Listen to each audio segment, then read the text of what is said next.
Okay, guys, welcome to Normski TV. Been a couple of days since I posted any videos, yeah, there's a lot of news that has gone on concerning Arsenal. And firstly, I want to talk about Ben Yedder, and he plays for Monaco, 29-year-old striker. Now, there's news coming out that if we don't hold on to Aubameyang, he could be the replacement for Aubameyang, and he plays for Monaco, so he's 29 years old. He's scored, I think, 18 goals. I think he's a joint top goal scorer alongside Mbappe, which is not bad. But is he the player that can actually replace Aubameyang? What you got to understand about the French league, it's nowhere near as competitive as the Premier League, and it'd be interesting how he would, sort of fit in the club and, really hit the ground running if he was to come to Arsenal. I think he's 29 years old. So, he's only a year younger than Aubameyang. But, Arsenal are interested in him. He's had 5 assists, and he's contributed 27 goals in 31 appearances. So he's in, a good vein of form. Obviously, that the French league has been cancelled, and so therefore it looks like PSG have obviously been crowned champions. As I said, he's the joint top goal scorer, but I think in terms of their place in the league, I think they're in the same sort of place as Arsenal, 9th place. So would he be a player that could come in and step into the boots of Aubameyang? Do you think he could actually step into the boots of Aubameyang? I keep going on about this, every day that I post, most times I will bring up Aubameyang and say, look, we need the man to sign the team. Yeah, we need him to sign. His father's come out, on Instagram and said, come on, sign the contract. Not in so many words, but you know what you have to do. That's what came out, and I really do believe that, his dad wants him to stay. He's looking at £300,000 a week. That's what he wants. Give it to him. Ozil's on 350,000 and doesn't contribute diddly squat to the team. Whereas Aubameyang now, who scored his second top goal scorer, scored 17 goals in the league. That's without that, we'll probably be further down the table. So I'm just saying, okay, yes, at the moment he's a potential replacement. Ben Yedder's a potential replacement for Aubameyang. So let's see. Let's watch this space and see what happens. I'm trying to see what he would actually cost. Let's have a look. What would he cost? I can't see a figure here, but Arsenal have shown interest in him, but I can't see an actual figure. I'm not too sure exactly what the actual figure is that they're quoting and what he would cost. But I'm sure, if he was to come, could Arsenal afford him? We'll just have to wait and see. I'm not too sure exactly what he's going for. But is he somebody that you would take to the club if we was to lose Aubameyang? Obviously, there's other strikers out there like Djokovic from Real Madrid. There's talk about him coming to the club. And again, he didn't have a good season at Real Madrid, or hasn't had a good season at Real Madrid.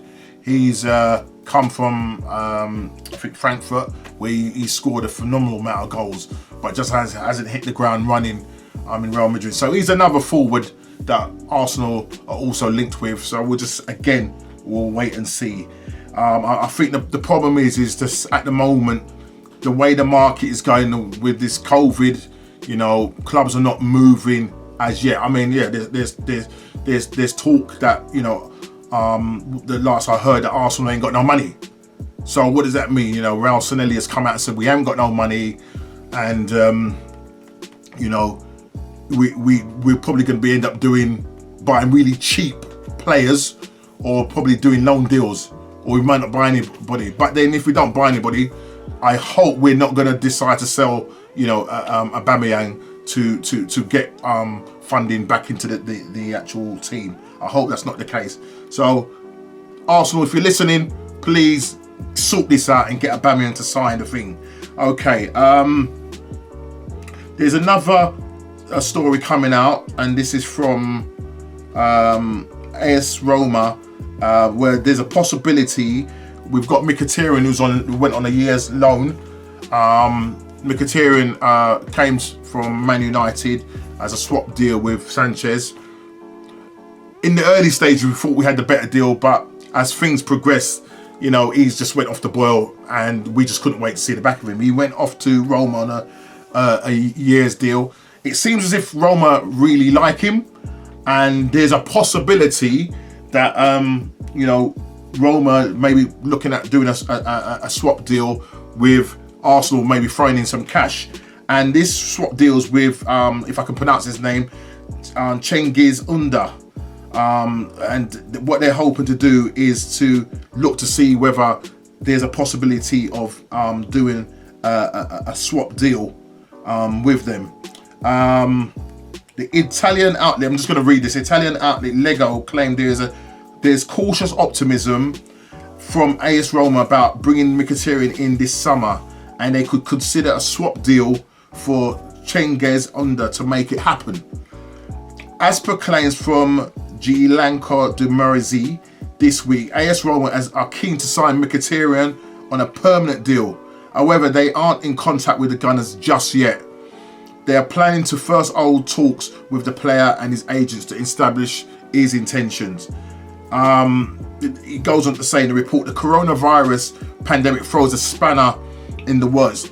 Though Arsenal wanted around 20 million euros, which I doubt they're going to get that for Mkhitaryan. You know, he's in his 30s.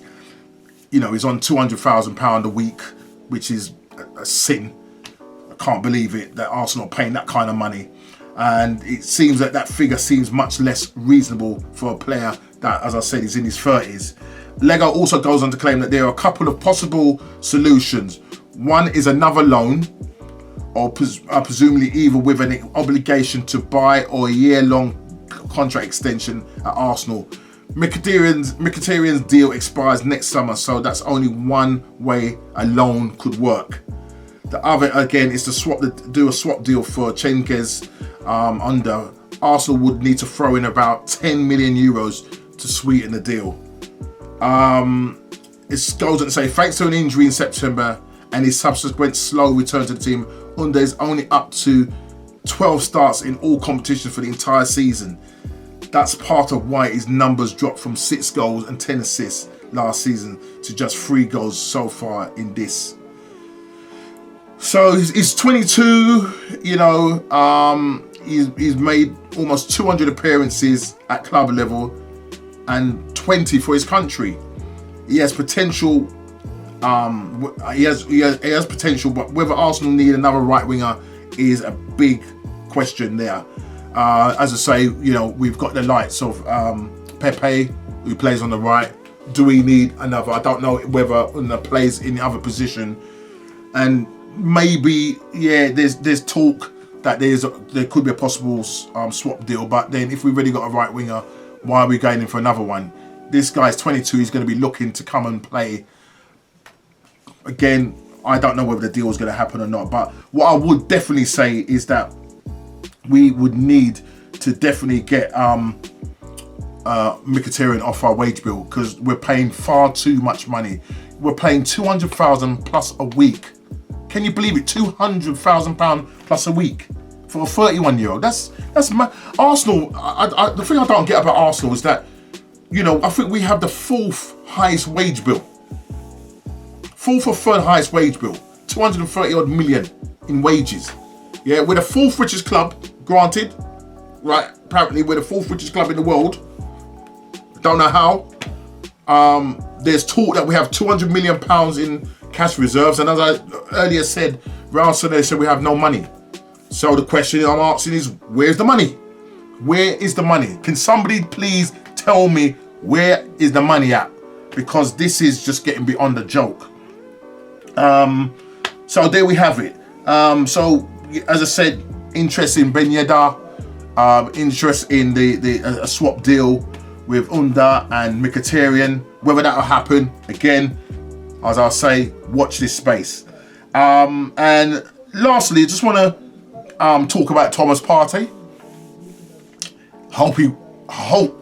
I hope that some deal can be struck up with this guy who plays for Atletico Madrid. You know, good player, 26 years old, I think. And,